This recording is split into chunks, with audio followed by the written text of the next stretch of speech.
Parliament में भी 2-4 हो रहे हैं और जिन समस्याओं पे हम वहाँ आवाज उठा रहे हैं और केंद्र की सरकार को मजबूर कर रहे हैं कि वो हमारे लोगों के बारे में सोचे, मजदूरों के, किसानों के, कमेरों के, नौजवानों के, महिलाओं के, इन सब के बारे में सोचे।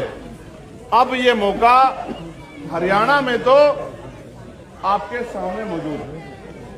अगर आप जिम्मेदारी से और मन पक्का करके संकल्प लेके ये तय कर लो कि इस बार हमें अपने बेटे, अपने भाई चंद्रशेखर आजाद की मदद करनी है, उसको ताकत देनी है, तो मैं लिख के देता हूं कि उचाना हम लोग सबसे ज्यादा वोटों से जीतेंगे।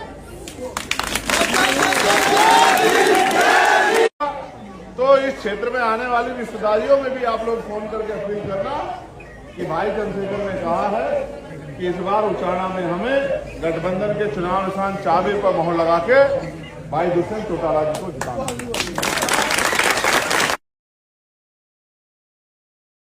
ऐसे पूरे हरियाणा में हमारे अलायंस के साथी दिन रात मेहनत कर रहे हैं। मेरा विश्वास है अगर आप सब लोगों ने अब आशीर्वाद दिया और कि फिर आपको अपनी समस्याओं के लिए किसी दफ्तर में खड़े होकर इंतजार नहीं करना। इसलिए वोट की शक्ति को समझिए, वोट से जो निर्माण होता है उस बात को समझिए। इस देश में सरकारें तय करती हैं कि बिजली के दाम क्या होंगे, पानी के दाम क्या होंगे, अस्पताल कैसे होंगे, स्कूल कैसे होंगे, हॉस्पिटल कैसे बनेंगे,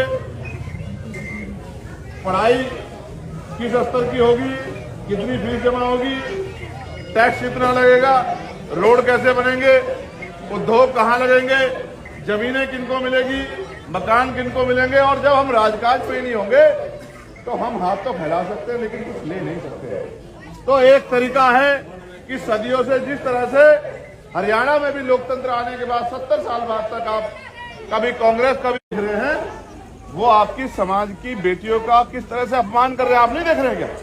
उनकी पार्टियों में जो हमारे समाज की बेटियां नेता हैं उनका किस तरह से उनके वोटर मजाक उड़ा रहे हैं, आप नहीं देख रहे हो? देख रहे हैं। ये क्यों कर रहे हैं? आप सोचिए, इतने दिन हमारे समाज के बीच में जाके वोट मांगने का काम किया कि भाई आप मदद करो, अब क्या मिला?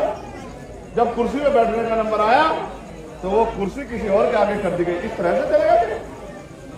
ठीक है, वो लोग नहीं बिठाना चाहते, कोई बात नहीं, लेकिन अगर आप तैयार हो जाओ तो हम इस दल के जरिए अपनी बात को आगे बढ़ा सकते हैं। तो मैं आपसे अपील करूंगा,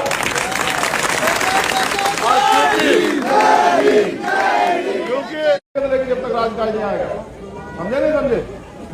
तो मैं यहाँ के लोकप्रिय प्रत्याशी और इस क्षेत्र को अपना घर परिवार मान के दिन रात मेहनत करने वाले भाई दुष्यंत चौटाला जी से आग्रह करूंगा कि वो भी अपने दिल्ली में भी और राजस्थान में भी एक नया इतिहास लिखेगी। मैं भाई दुष्यंत जी से कहूंगा कि वो अपनी बात करें।